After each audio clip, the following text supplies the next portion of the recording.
Subscribe करंतु एबे आम चैनल को आउ प्रेस करंतु बेल आइकन को जहाद्वारा लेटेस्ट वीडियो नोटिफिकेशन आपण माने सर्वप्रथमे पाई परिबे।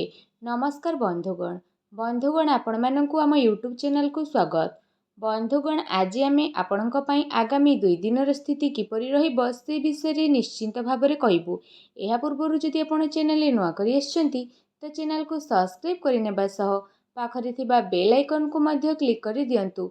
जानिबा केउं सबु स्थिति रे आपणकु सावधानता अवलंबन करबाकू पड़िबो। आपणकर लव लाइफ क्यारियर स्थिति किपरि रहिबो, बिजनेस आउ व्यापार किपरि रहिबो एवं स्वास्थ्यर किछि महत्वपूर्ण इनफॉरमेशन मध्य आमे आपण माननको वीडियो रे देबु। आउ वीडियो शेष रे आमे आपण माननको किछि उपाय विषय रे मध्य कहिबु जहा द्वारा आपण आगामी 2 दिन को आहुरी अधिक शुभ आउ मंगलदायक करि परिबे। फ्रेंड्स आगो को वीडियो आरंभ करिबा पूर्व हमर आपणको रिक्वेस्ट कि जदि आमर ए चैनल आपण नुआ आछंती चैनल को सब्सक्राइब करंतु, सांगरे नोटिफिकेशन बेल को भी ऑन करंतु जहाद्वारा समय समय रे सह नुआ नुआ वीडियो नोटिफिकेशन आपणको मिलिबो। आसंतु जानिबा किपरि रहिबो आपणक पई विशेष भागरे आगामी ए 2 दिन। सबुठारु प्रथमे जानिबा कि कोन आपणक पई ए दिन रे विशेष भाबरे पॉजिटिव रहिबाकू जाउछि। जदि हमें कहिबा आपणकर प्रयास आपणको भलो सफलता प्रदान करिबो। जदि आपण राजनीति रे विश्वास रखिछंती तो ए समय रे प्रयास करि परिबे, आपणको सफलता प्राप्त हेबो। संतान पक्ष अनुकूल रहिबार संभावना विशेष भाबरे बनुछि। आपणको विशेष भाबरे अचानक धन प्राप्तिर अवसर मध्य प्राप्त हेबो। एथिरे आपणकर भाग्य भलो साथ देबो। ता सहित जदि कहिबा आपणकर प्रति कार्य सरलतार पूर्वक संपन्न हेबो। कौनसी मनोहर स्थल रे प्रवास मध्य आपणकर होई पारे। पुराणा मित्रंक सह साक्षात हेबो जहा लाभदायक सिद्ध हेबो एवं घरर साज सज्जारे नुआपण नेकी आसीबे। वाहन सुख आपणको विशेष रूप रे प्राप्त हेबो। नुआ योजना आउ विचारधारार नवीनता द्वारा व्यापार प्रगति दिगकू अग्रसर हेबा पई लागिबो। कला प्रति आपणकर विशेष भाबरे अभिरुचि मध्य रहिबाकू जाउछि।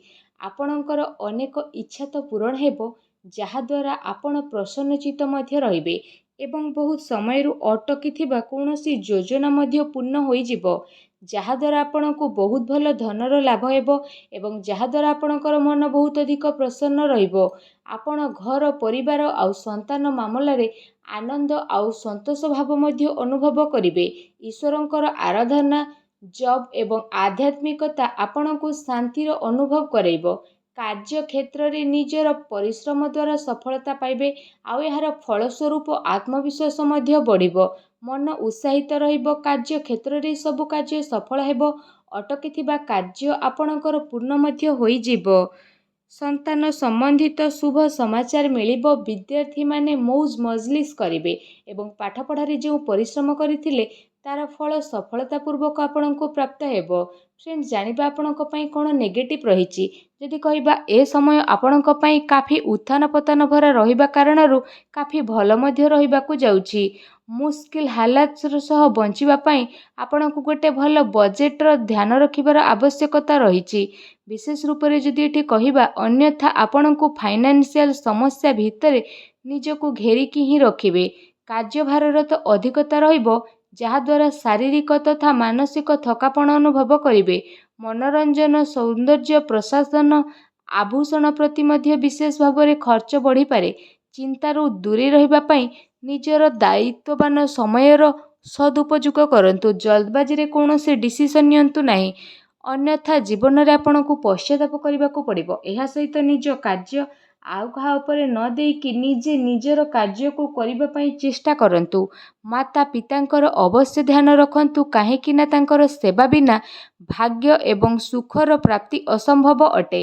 एहा सहित क्रोध उपरे नियंत्रण एवं बाणी उपरे आपणको संयमता रखिबाकू पड़िबो। एपरि न हेउ कहार भलो करू करू आपण प्रॉब्लम को आनिकी निजे निजे देखिबाकू पाइबे। बाणी आउ दुर्घटना रे सावधान रुहंतु।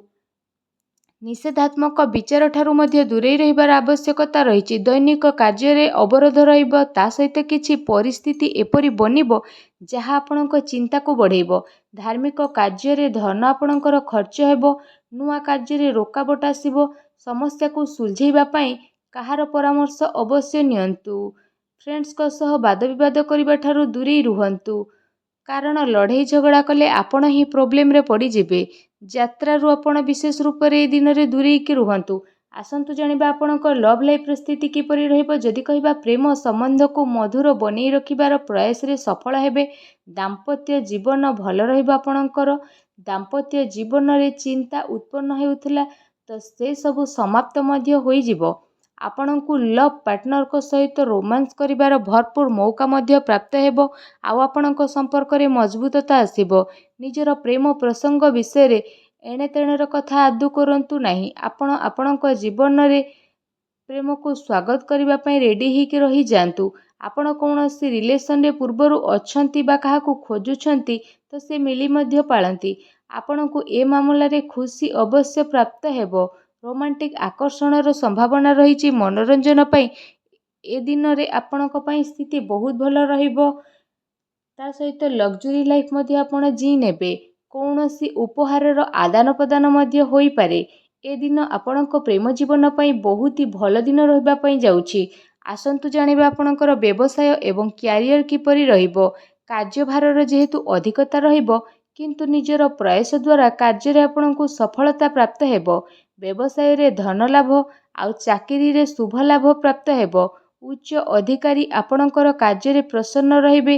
ପ୍ରପର୍ଟିରେ ନିବେଶ କରିବା ଲାଭଦାୟକ ହେବ ଏବଂ କାର୍ଯ୍ୟକ୍ଷେତ୍ରରେ ମାହୋଲ କାଫି ଆଚ୍ଛା ରହିବ। ବ୍ୟାପାର ବ୍ୟବସାୟରେ ଆପଣଙ୍କୁ ସଫଳତା ପ୍ରାପ୍ତ ହେବାର ବିଶେଷ ରୂପରେ ଯୋଗ ବନୁଛି। ଆର୍ଥିକ ଲାଭ ପ୍ରାପ୍ତିର ରାସ୍ତା ମଧ୍ୟ ଖୋଲିଯିବ। ଧନ ଲାଭ ସଞ୍ଚୟ କରିବାର ସ୍ଥିତି ମଧ୍ୟ ଆପଣଙ୍କ ପାଇଁ ବନୁଛି। ତା ସହିତ ଆପଣଙ୍କୁ ଆପଣଙ୍କର ବ୍ୟବସାୟକୁ ନେଇକି କୌଣସି ଯାତ୍ରା ମଧ୍ୟ ହୋଇପାରେ, ଯାହାର ଆପଣଙ୍କୁ ସକାରାତ୍ମକ ପରିଣାମ ପ୍ରାପ୍ତ ହେବ। ବ୍ୟବସାୟିକ ଦୃଷ୍ଟିରୁ ଯଦି କହିବା ଏ ଦିନର ସ୍ଥିତି ଆପଣଙ୍କ ପାଇଁ କାଫି ଅନୁକୂଳ ରହିବ। ଆଉ ଏ ସମୟରେ ଆପଣ କିଛି ଭଲ ଲାଭ ମଧ୍ୟ ପ୍ରାପ୍ତ କରିପାରିବେ, ଯାହାର ଆପଣ ଲମ୍ବା ସମୟରୁ ଇନ୍ତଜାର ବା ଅପେକ୍ଷା କରିଥିଲେ। ବିଦ୍ୟାର୍ଥୀଙ୍କ ପାଇଁ ଦିନ ମିଲାଜୁଲା ସାବ୍ୟସ୍ତ ହେବ। ତା ସହିତ ଜାଣିବା ଆପଣଙ୍କ ସ୍ୱାସ୍ଥ୍ୟର ସ୍ଥିତି କିପରି ରହିବ। ଭ୍ରମ ଭୟ ପୀଡ଼ାର ସ୍ଥିତି ଉତ୍ପନ୍ନ ହେବାର ପୁରା ସ୍ଥିତି ବନୁ ରହିଛି। ଖାଦ୍ୟପେୟରେ ବିଶେଷ ଧ୍ୟାନ ରଖିବା ପାଇଁ ପଡ଼ିବ, ନହେଲେ ପାଚନ କ୍ରିୟା ଆପଣଙ୍କର ଖରାପ ହୋଇପାରେ, ଯେଉଁ କାରଣ ପାଇଁ ପୁରା ଦିନ ମନ ଖରାପ ରହିବ। ନିଜର ଧ୍ୟାନ ରଖନ୍ତୁ ଆଉ ନିଜକୁ ମାନସିକ ରୂପରେ କମଜୋର କରିବା ପାଇଁ ଦିଅନ୍ତୁ ନାହିଁ। ଚିନ୍ତାକୁ ଦୂର କରିବା ପାଇଁ ଜୀବନଶୈଳୀରେ ପରିବର୍ତ୍ତନ ଆଣନ୍ତୁ। ଖାଦ୍ୟପେୟରେ ସାବଧାନତା ରୁହନ୍ତୁ। ସ୍ୱାସ୍ଥ୍ୟରେ ସୁଧାର ଆଣିବା ପାଇଁ ପ୍ରତ୍ୟହ ଯୋଗ କରନ୍ତୁ। ବ୍ୟାୟାମ ରୁହନ୍ତୁ, ସୁସ୍ଥ ରୁହନ୍ତୁ। ଆସନ୍ତୁ ଜାଣିବା ଆପଣଙ୍କ ପାଇଁ କ'ଣ ବିଶେଷ ଉପାୟ ରହିଛି। ଯଦି କହିବା ଆପଣ ସ୍ନାନ ଆଦି ବିଶେଷ ଭାବରେ କରିସାରିବା ପରେ କୌଣସି ଗରିବ, ଅସହାୟ, ରୋଗୀ କିମ୍ବା କିନ୍ନରଙ୍କର ସହାୟତା କୌଣସି ବି ରୂପରେ ନିଜର ଶ୍ରଦ୍ଧା ଅନୁସାରେ, ନିଜର ସାମର୍ଥ୍ୟ ଅନୁସାରେ ଅବଶ୍ୟ କରନ୍ତୁ। ଏପରି କରିବା ଦ୍ୱାରା ଭଗବାନ ଶନିଦେବଙ୍କର ସିଧା ଆଶୀର୍ବାଦ ଆପଣଙ୍କୁ ପ୍ରାପ୍ତ ହେବ। ଆଉ ଭଗବାନ ଶନିଦେବ ଆପଣଙ୍କର ସବୁ କାର୍ଯ୍ୟକୁ ପୂରା କରିବେ। ଆଉ ଆପଣଙ୍କ ଜୀବନରେ ଯାହା ବି ପ୍ରୋବ୍ଲେମ୍ ଚାଲିଛି, ସବୁ ପ୍ରୋବ୍ଲେମର ଅନ୍ତ ଘଟିବ। ଆପଣଙ୍କ ଜୀବନରେ ସବୁବେଳେ ଖୁସି ହିଁ ଖୁସି ରହିବ। କେମିତି ଲାଗିଲା ଭିଡ଼ିଓ ଆମକୁ କମେଣ୍ଟ କରିକି ଜଣାଇବେ। ଚ୍ୟାନେଲରେ ନୂଆ ଆସିଥିଲେ ଚ୍ୟାନେଲକୁ ସବସ୍କ୍ରାଇବ୍ କରିବେ। ଧନ୍ୟବାଦ।